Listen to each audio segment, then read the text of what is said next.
I'm Simon H, your Muscle After 50 coach. And in today's video, we're going to explore the common injuries older adults like us face and the mistakes leading to these injuries.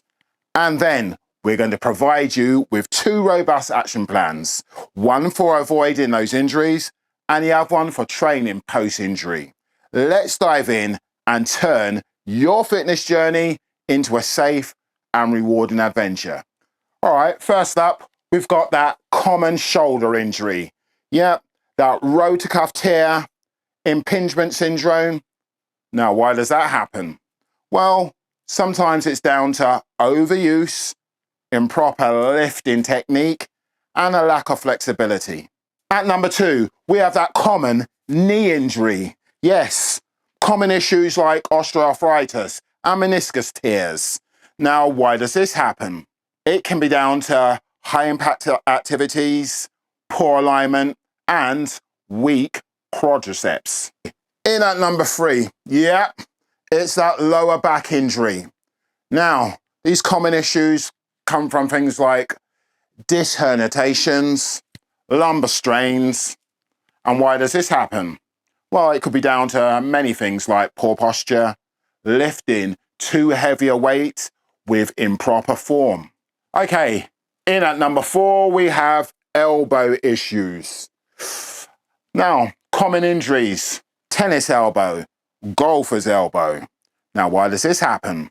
It could be repetitive strain, poor technique in lifting, or even gripping. And the last of our 5 common injuries would have to be a hip impingement. Now, why does these happen?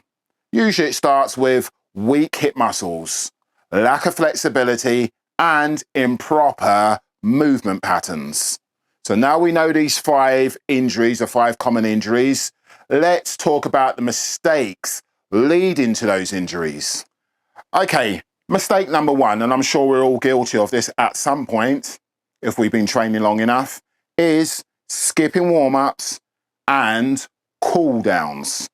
Now, the mistake is that we usually get so excited when we hit the gym, especially if we feel motivated, that we skip our warm-ups, or we do very little warm-ups and even less cooling down. Now, the fix is obvious. We need to spend at least 10 minutes doing some dynamic stretching and some light cardio to get the blood moving and the body ready and primed for movement. And then at the end of a workout, we need to finish with static stretching and some light activity to help us to cool down and to prepare us for recovery. Okay, mistake number 2, and it's probably as popular as mistake number 1, and that is using poor form. And I mean really poor form. And this usually happens towards the end of an exercise. You know, those last few reps when technique goes out the window just to get that bar from A to point B. So some quick, easy fixes. Always, number 1, form comes over weight. Should always do. We should always prioritize form first. A second fix would be to slow down the movement. And this is another reason why I like to use slow motion high intensity training, because that slower cadence really helps you to focus on the movement itself and your form, more importantly. Now, you can also do things like train in front of the mirror, although I'm not a fan of training in front of the mirror. It may help you to be able to pinpoint how good your form is, or better still, record a set, and you'll be able to see how you can improve your form. Mistake number 3, and that is ignoring the pain. It's quite easy to get those pain signals mixed up. And a lot of people that go to the gym with this no pain, no gain mantra can fall foul of ignoring the pain signals that our body gives us. So take a step back and actually listen to how your body's responding through an exercise, through a set. Mistake number 4, and this is a very common one, and that is overtraining. I used to train 6 days a week, and as soon as I got to 50, I'm now 55, I started training less and less. So now I only train with resistance training for muscle twice a week. Now I train really hard, but I realize that overtraining can be that one step to an injury. And when you get injured at an older age, it can take longer to recover. So make sure you incorporate adequate rest days using inadequate recovery strategies. What do I mean? Things like neglecting things like hydration, sleep, nutrition. These things are really ultra important. Many people get mixed up with, well, it's all about what I do in the gym. Well, the gym is just the stimulus. It's what you do outside of the gym is where the gains are made. So if you're not sleeping well enough, you'll probably need to go and watch this video where I'll give you some really good tips on how to raise the quality of your sleep. Okay, so here's a quick 5-step action plan to help us avoid injuries. So the first one is obvious. We've got to warm up and we've got to cool down. So when I say warming up, 10 minutes on a stationary bike just to get that blood moving around the body and get that body in motion. After doing that, we could do something like dynamic stretching. Now we're priming those joints and ligaments and tissue. We're priming them to lift, and we're priming them for that intensity that hopefully you're using. The static stretching that you see most people doing before a workout, that should be saved for after a workout. The second thing that we should do on this action plan is we've got to perfect that form, because if we don't, we are prime candidates for injuries. And it seems the older we get, the quicker injuries are knocking at the front door. So to avoid that and to save that from happening, we've got to perfect that form. That may mean that we may have to drop a few pounds off the bar. We need to slow down the cadence a little bit and concentrate on our form, making sure that it is locked in. Progressive overload, doing it safely.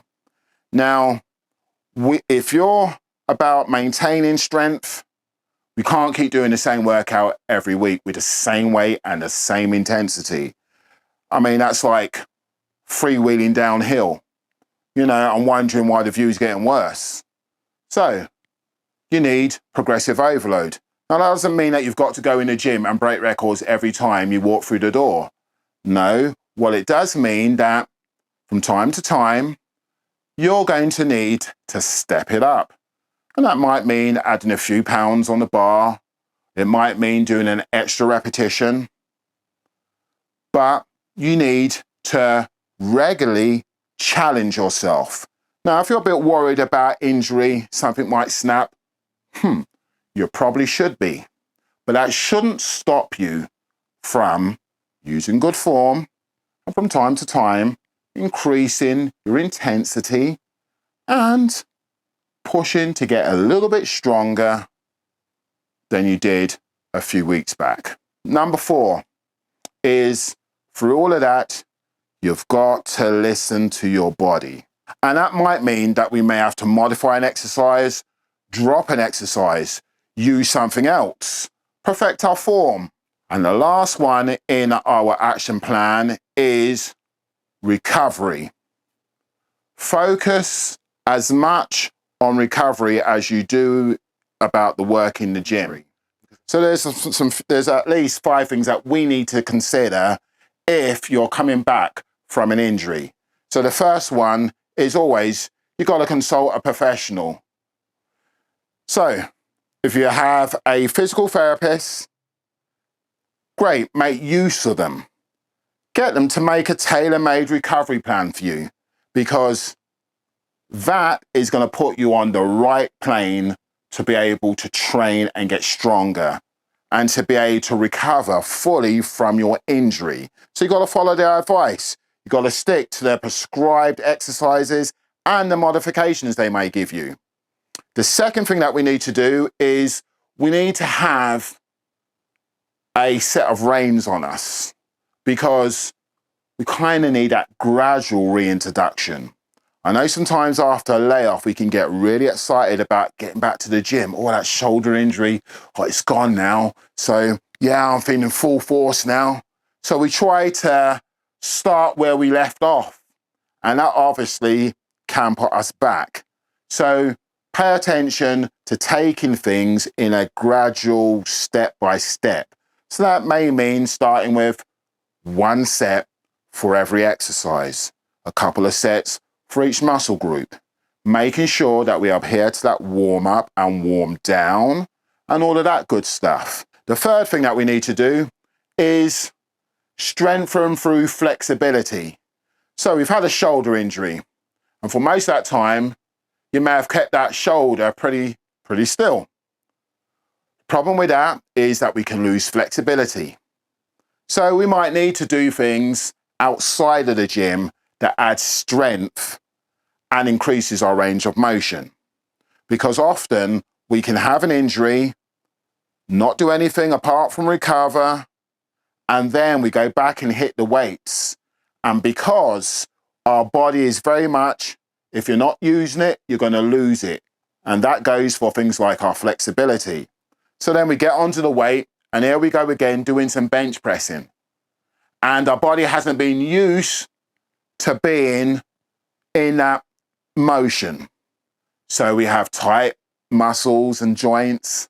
And all of a sudden now, give it a few weeks, injury shows its head again. So to avoid that, what we will need to do is go through a course of strengthening and flexibility work outside, things like mobility work. And I'm sure that you can jump on YouTube and find strengthening and flexibility exercises to do at home outside of the gym. Now, the fourth thing that we need to consider is modifying our workouts. And this goes back to a little bit of that gradual reintroduction.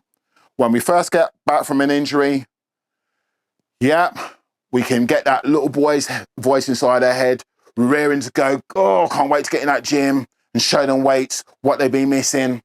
But the problem with that is sometimes we can overdo it. So make sure that you modify your workouts to suit where you are in your recovery. And the last thing that is probably the most important is that we have to practice patience and persistence. So we have to be patient. Things don't come overnight. If it's your first training session back after some injury, take your time. And you can guarantee that time won't be as long as your next injury. Make sure that you pay attention to all these things in the action plan. And I will see you on the next round of building a better body, strength and muscle and mind after 50. Peace.